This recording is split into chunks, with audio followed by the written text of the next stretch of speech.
The tears of Edmonton fans. Drink it in, man.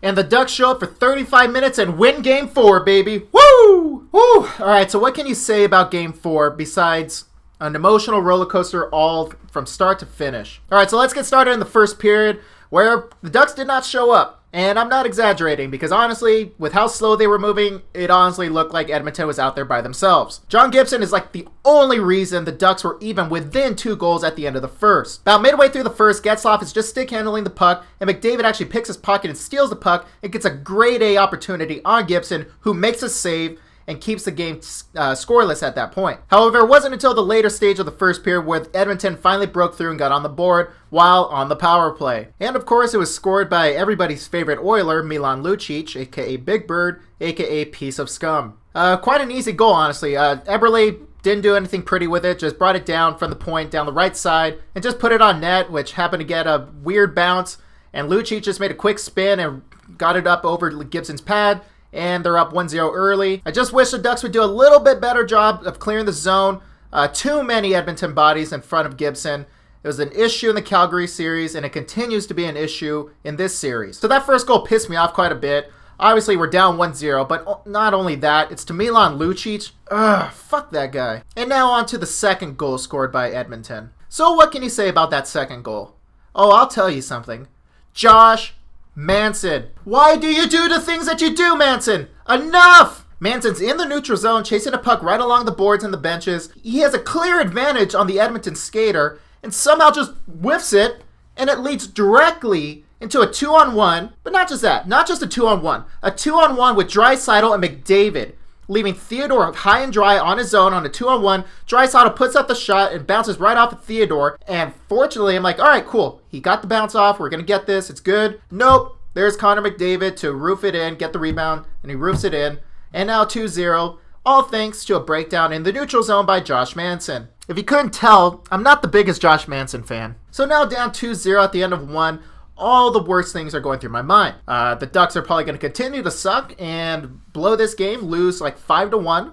They're going to lose the series in 5 games. Henry and Susan Samueli are going to sell off the team, and they're probably going to fold the franchise. I mean, not really, but come on. So how are the Ducks going to respond in the second period? Are they going to continue to let Edmonton just bend them over a barrel? Or are they actually going to take the initiative, grow a pair, and mount a comeback? Well, they decided to mount a comeback. Early into the second, Getzlaf gets the Ducks on the board finally with a beautiful snapshot from just above the left faceoff dot. And like every time Corey Perry's on the ice, there's always some controversy behind it. The goal was reviewed because of a possible Corey Perry goalie interference. However, after the review, they deemed it no goal interference. They deemed it that Perry ran into the Edmonton defender and then ran into Talbot.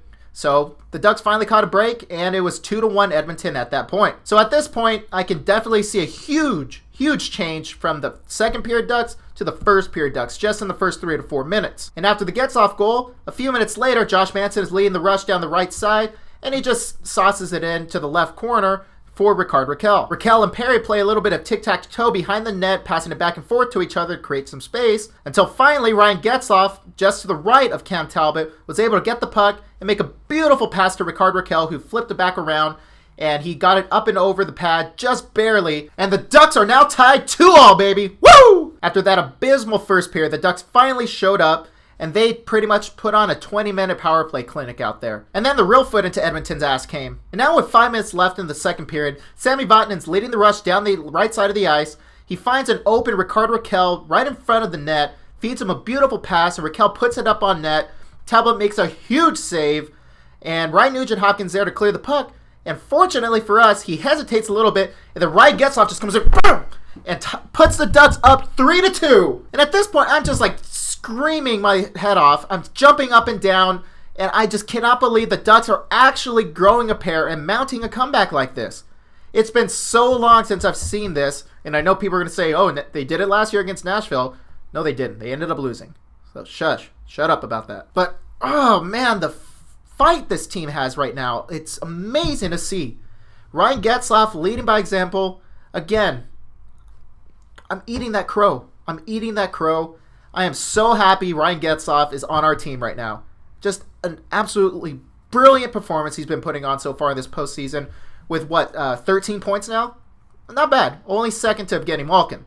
So I'll take that any day of the week. And the second period success, you honestly got to give a lot of credit to the Kessler line. He, along with Silfverberg and Cogliano, absolutely shut down Edmonton and were able to counter their speed. Most notably, Silfverberg and Cogliano were all over the ice. Kessler does his thing pretty much day in and day out. But Silf and Cogliano were pests out there.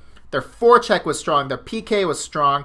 They were everywhere on the ice. They were getting grade A score opportunities. As we'll learn in a bit, Silf actually did come through.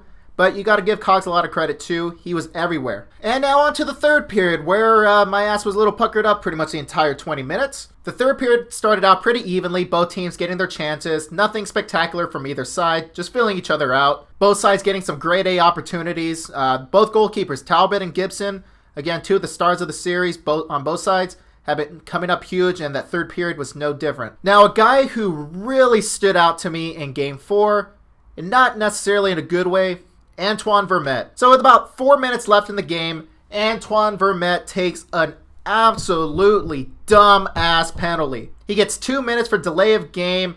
On the face-off, he put his hand over the puck or touched the puck and flipped it out of the way. You cannot do that until the face-off is clearly won by one side and a third party can enter the play. It's okay. It's not like the power play has been an issue for the Ducks at all this series. So now, Edmonton on the power play with less than 4 minutes to go. I'm sitting there, I don't have any fingernails left. I'm biting off the skin now. I'm going to see bones soon. Unfortunately, the Ducks don't give up anything on the power play. And just when you think the Ducks are going to hold on and get this series tied 2-2, it happened. Eberle makes a pass behind the net to Maroon, who finds an open Nugent Hopkins, who rips it.